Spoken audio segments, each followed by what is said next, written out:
जी, आज हम बात करेंगे कुछ टॉपिक्स पे। तो शुरू करते हैं। पहला है role of leverage in forex trading. क्या एक नए ट्रेडर को लेवरेज लेके काम करना चाहिए कि नहीं? तो जी, ये बिल्कुल भी रिकमेंड नहीं है नए ट्रेडर के लिए क्योंकि वो मार्केट में जब एंटर होता है तो उसके लिए हर चीज़ नई होती है। अगर वो लेवरेज पे काम करना शुरू कर देगा और उससे नुकसान हो जाता है तो उसका सारा अकाउंट वॉश हो जाएगा। तो इसमें मैं बिल्कुल भी नए ट्रेडर को बिल्कुल भी रिकमेंड नहीं करूँगा लेवरेज के लिए। तो लेवरेज नए ट्रेडर के लिए बिल्कुल भी नहीं है। नेक्स्ट हम आ जाते हैं, इज़ इट हलाल और हराम? तो जी, गोल्ड में जो ट्रेडिंग है वो आज से नहीं, कितने 100 सालों से हो रही है। तो ये क्योंकि जदीद दौर है तो बस अब आप कंप्यूटर पे ऑनलाइन ट्रेडिंग कर सकते हैं। तो गोल्ड एक मेटल है, तो ये एक हलाल काम है। और जो लोग ये कहते हैं कि जी गोल्ड एक हराम, मतलब गोल्ड में ट्रेडिंग करना एक हराम है, तो वो बिल्कुल गलत कहते हैं क्योंकि उन लोगों को कोई नॉलेज नहीं होता। वो मार्केट में घुसते हैं और ट्रेडिंग करते हैं तो नुकसान कर बैठते हैं बगैर किसी चीज़ के। उन्हें ना टेक्निकल्स का पता होता है, ना फंडामेंटल्स का पता होता है, ना वो न्यूज़ पे ध्यान देते हैं। तो उन लोगों को कुछ नहीं मालूम होता। तो ये बिल्कुल हलाल काम है। तो इसका एक मिसाल है, आप डॉक्टर ज़ाकिर नाइक के यूट्यूब चैनल पे जाके देख सकते हैं। तो उन्होंने कितना उम्दा तरीके से इसको बयान किया है। ये बिल्कुल हलाल काम है। और तीसरा सवाल है जी, तीसरा तीसरा टॉपिक है difference between regulated and unregulated broker. तो हम इस पे बात करें तो जी, जो रेगुलेटेड ब्रोकर हैं आप लोगों को उसके उनके साथ ही काम करना चाहिए क्योंकि वो रजिस्टर्ड ब्रोकर होते हैं।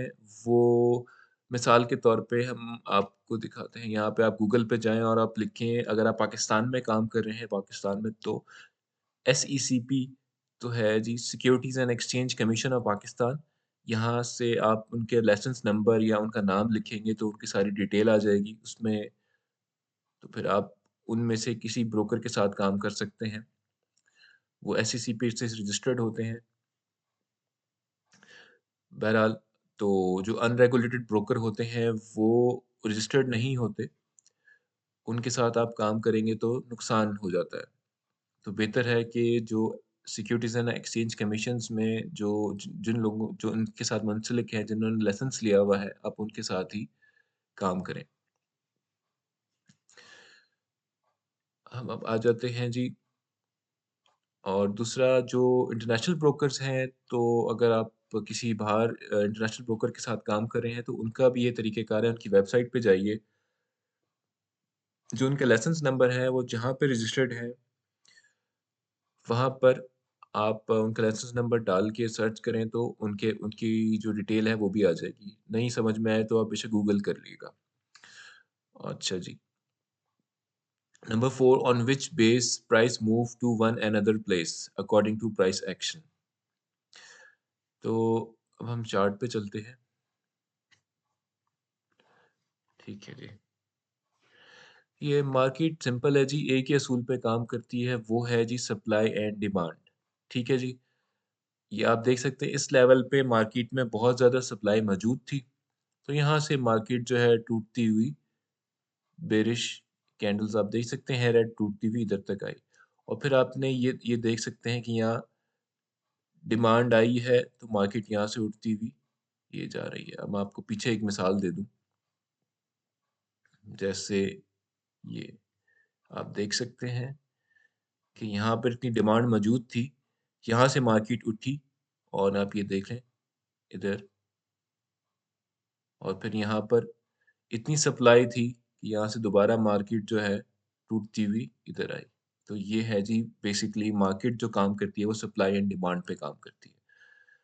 चलें, अब आ जाए नेक्स्ट उस पे, टाइप्स ऑफ ट्रेडर। तो जी, कितने तरह के ट्रेडर्स होते हैं? तो जी, पहला है जी स्विंग ट्रेडर। तो जी स्विंग ट्रेडर है, ये जो है जब ट्रेड लेते हैं, ये डेट जो एक दिन में जो डे ट्रेडर जो होता है ये बिल्कुल उसकी तरह नहीं होते। ये जो अपनी पोज़ीशन है वो कुछ ज़्यादा दिनों के लिए, मैक्सिमम हफ्तों के लिए अपने होल्ड में रखते हैं अपनी पोज़ीशन।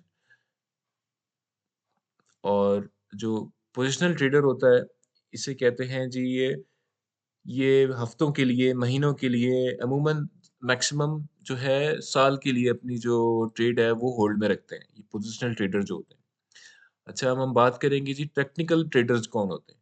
टेक्निकल ट्रेडर जो होते हैं, ये टेक्निकली मार्केट की जो हिस्ट्री होती है, चार्ट की पूरी हिस्ट्री पीछे आगे मतलब जितना पीछे सारा डाटा होता है चार्ट का वो पढ़ते हैं, उसको स्टडी करते हैं बाकायदा, उसमें फेयर वैल्यू गैप्स वगैरह ये सब चीज़ें उसमें ढूँढते हैं उसको, उससे ये टेक्निकली ट्रेड करते हैं फिर।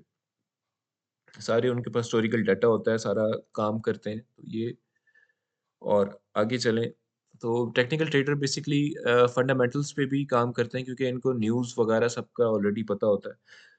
और अगर हम बात करें जी नेक्स्ट डे ट्रेडर को बेसिकली इंट्राडे ट्रेडर भी बोलते हैं। तो इंट्राडे जो ये होते हैं अगर ये एक दिन में अ, जो स्टॉक्स हैं या फिर ट्रेड में घुसते हैं तो उन्हें उसी दिन ये बाहर निकल आते हैं। ये डे ट्रेडर जिन्हें इंट्राडे ट्रेडर भी बोलते हैं। और इवेंट ट्रेडर ये बड़े मज़े के इवेंट ट्रेडर होते हैं, ये इंतज़ार में बैठे हुए होते हैं। इनकी जो हिकमत अमली होती है, ये जो प्राइस मूवमेंट हो रही होती है जब प्राइस में या तो बहुत ज़्यादा अप जा रही हो या बहुत ज़्यादा डाउन जा रही हो, तो ये कोशिश करते हैं ये इकोनॉमिक ये पॉलिटिकल और एनवायरमेंटल ये सारी न्यूज़ वग़ैरह ये देख रहे होते हैं। मिसाल के तौर पे अगर डॉलर वर्सेस गोल्ड आप देखें और जब डॉलर स्ट्रॉन्ग हो रहा होता है, तो जो गोल्ड है, ये वीक हो रहा होता है। तो ये इस तरह की न्यूज़ में बैठे होते हैं और ये हमेशा उनकी न्यूज़ पे नज़र होती है और इन चीज़ों पे नज़र होती है कि पॉलिटिकल अनसर्टेनिटी कहीं पर भी हो तो उसका गोल्ड पे इम्पैक्ट आता है। ज़्यादातर मिडल ईस्ट में आप देख लें, मिडल ईस्ट में अगर कुछ होता है तो उसका जो अ, चाइना अगर गोल्ड उठाना शुरू कर देता है, बाइंग शुरू कर देता है, कोई भी कंट्री जो जिसका एक हुजम है मार्केट में, तो उसकी वजह से गोल्ड में बुलिश मूवमेंट शुरू हो जाता है। तो वो इवेंट ट्रेडर जो होते हैं वो बेसिकली इस तरह की न्यूज़ में इंतज़ार कर रहे होते हैं बैठे, तो वो तब एंट्री लेते हैं। अच्छा जी, हाउ टू काउंट पिप्स अगर जी काउंट ये बहुत ज़रूरी चीज़ है पिप्स काउंट करना। तो उसके लिए अगर आपके पास गूगल है तो आप गूगल पे सर्च कर लें। जैसे मिसाल के तौर पे मेरे पास ये कोपायलट है, तो मैंने यहाँ पर लिखा अब ये एग्ज़ाम्पल आ गई कि जी यूरो यूएसडी की अब एग्ज़ाम्पल 1 देखें।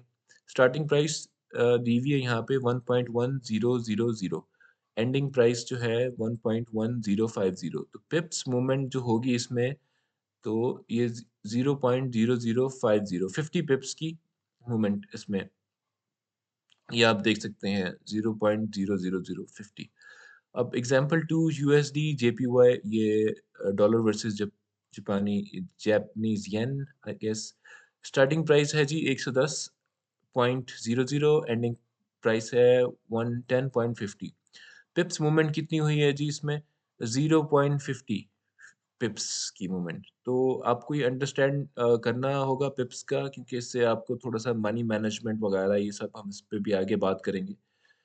चलें जी, थैंक यू आज के लिए इतना ही।